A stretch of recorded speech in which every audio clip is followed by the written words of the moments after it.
Hello everyone, welcome back for the video number 9 of unit number 3. Till now we have completed this slide, that is NAV. Now we are continuing with the next one. Yes, recurring expenses. Recurring means recurring का मतलब होता है जो daily basis पे होते रहते हैं, non recurring जो कभी कभी होते हैं, रिकरिंग जो डेली.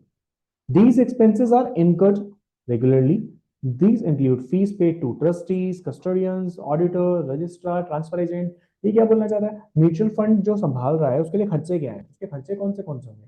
तो वो ट्रस्टी को पेमेंट करेगा, कस्टोडियन को करेगा, ऑडिटर को करेगा, रजिस्ट्रार करेगा, ट्रांसफर एजेंट, इन सबको पेमेंट करना पड़ेगा. सेलिंग एंड कमीशन एक्सपेंसेस, अगर वो म्यूचुअल फंड सेल कर रहा है तो उसके लिए यहाँ पे कहीं ना कहीं सेलिंग और कमीशन के खर्चे देने पड़ेंगे. लिस्टिंग फीस, लिस्टिंग करवाने की फीस, डिपॉजिटरी को भी पेमेंट देना पड़ेगा.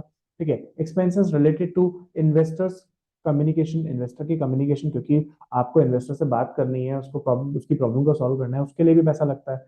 जीएसटी, ऑब्वियसली सर्विसेज दी जा रही हैं तो वहां पे टैक्स भी होगा. ठीक है. And CBSE has clearly let down the limit for the expenses that can be charge to the scheme.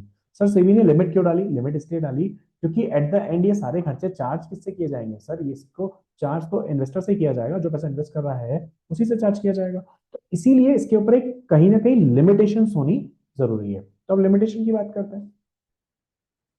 The limit for the scheme other than index scheme. Index scheme के बारे में फिलहाल बात नहीं हो रही. विदाउट, अगर इंडेक्स को छोड़ दें तो कुछ इस तरीके की है. Equity scheme and debt scheme. Equity में अगर up to 100 crore net asset है किसी म्यूचुअल फंड स्कीम की तो यहाँ पे 2.5% है, और डेट के अंदर 2.25. और नेक्स्ट 300 मतलब 100 करोड़ तक का तो मामला यहाँ आ गया, लेकिन अगले 100 से लेके 400 मतलब टोटल हो गया 300. इस पे 2.25%, यहाँ पे 2%. अगले 300 तो मतलब सर 400 से लेके और 700 करोड़ की बात करें तो 2% एंड 1.75%. और अगर 700 प्लस चला गया तो उस कंडीशन में 1.75 and 1.5%. These are the rates and exactly these are data. जब हम डेटा की बात कर रहे हैं तो इसका मतलब क्या है? इसका डेटा चेंज भी हो सकता है. अभी फिलहाल डेटा ये मेंटेन्ड है. Okay. Among other things that an investor must look at before finalizing a scheme, it must check out the expense ratio. अब हम बात क्या कर रहे हैं? Sir what is expense ratio? ठीक है. तो एक्सपेंस रेशियो आपको कभी भी आप कहीं इन्वेस्ट कर रहे हो उससे पहले एक्सपेंस रेशियो देखना चाहिए. पर होता क्या है? सर एग्जाम्पल के लिए हम बात करते हैं HDFC mid cap mutual fund expense ratio. ठीक है. इसके बारे में अगर बात करना चाहें तो हम एक बार चेक करना चाहेंगे कि सर ये क्या है. ओके. तो हम इसको चेक करते हैं. कैसे चेक करेंगे सर?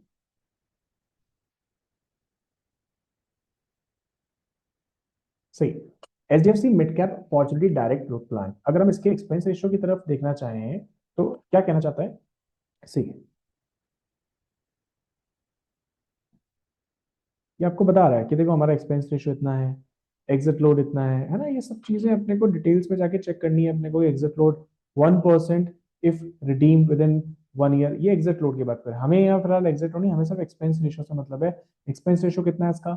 0.76%. ठीक है. आप जिस कभी भी कोई म्यूचुअल फंड ओपन करेंगे, जैसे ये अभी मैंने कौन सा किया है, H D F C mid cap opportunities direct growth plan. ठीक है.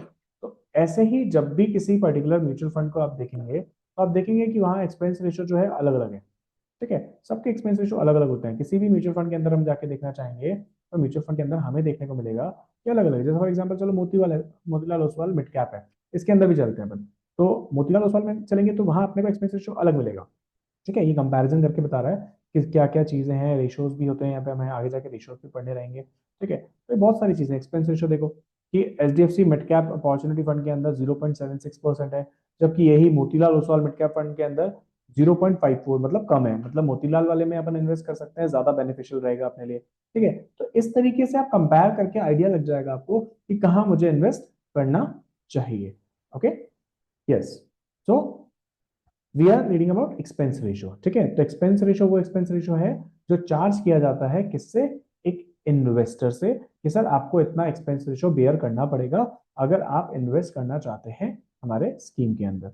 ठीक है. थोड़ा सा और डिटेल में से समझते हैं. हाँ जी. कहते हैं expense ratio is defined as the ratio of expense incurred by a scheme on its average weekly net asset.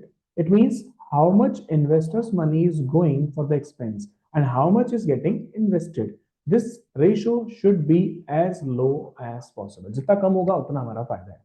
ठीक है. तो ये चीजें यहाँ होती हैं. Assume that a scheme has averagely weekly net asset is 100 crore. बोले average weekly asset यहाँ पे 100 crore है, and a scheme is having 1 crore annual expenses. Then the expense ratio should be 1 by 10, that is 100 by 1 by 100 means 1%. In case this scheme's expense ratio is comparable to or better than its peer, then this scheme would qualify as good investment based on the parameters only. जैसे मैंने आपको अभी दिखाया कि sir दो particularly mutual fund है, एक बार वापस से देखते हैं अपन इसको कि एक पर्टिकुलर जगह पे हम देख रहे हैं 0.76 और एक जगह देख रहे हैं 0.5। अब पीयर्स किस तरीके से हो, पीयर्स मतलब सिमिलर। देखो ये भी मिड कैप में डाल रहा है पैसा, ये भी मिड कैप में डाल रहा है, तो मैं इसमें इन्वेस्ट करूं तो भी मिड कैप में जाएगा, इसमें इन्वेस्ट करूं तो भी मिड कैप, तो मेरे लिए कौन सा फायदेमंद है? तो सीधी बात है कि 0.54 कम खर्चा लग रहा है। हम यहाँ ये नहीं कह रहे कि कौन ज्यादा कमा है, क्योंकि कंपनीज अलग अलग हो सकती है, हो सकता है कि ये ज्यादा कमा रहा हो, लेकिन बात यहाँ ये नहीं है। बात ये हो रही है कि सर खर्चा किस में कम लगेगा, तो खर्चा तो Motilal Oswal mid cap fund में कम लगेगा अगर एचडीएफसी मिड कैप से कंपेयर कर रहे हैं तो।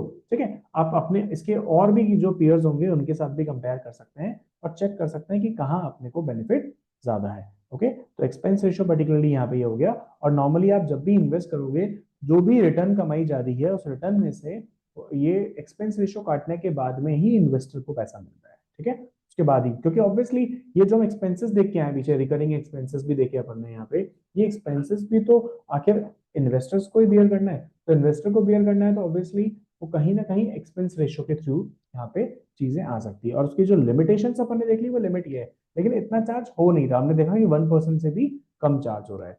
Okay, so till now we have completed this expense ratio. अब हम नेक्स्ट वीडियो में करेंगे। Thank you.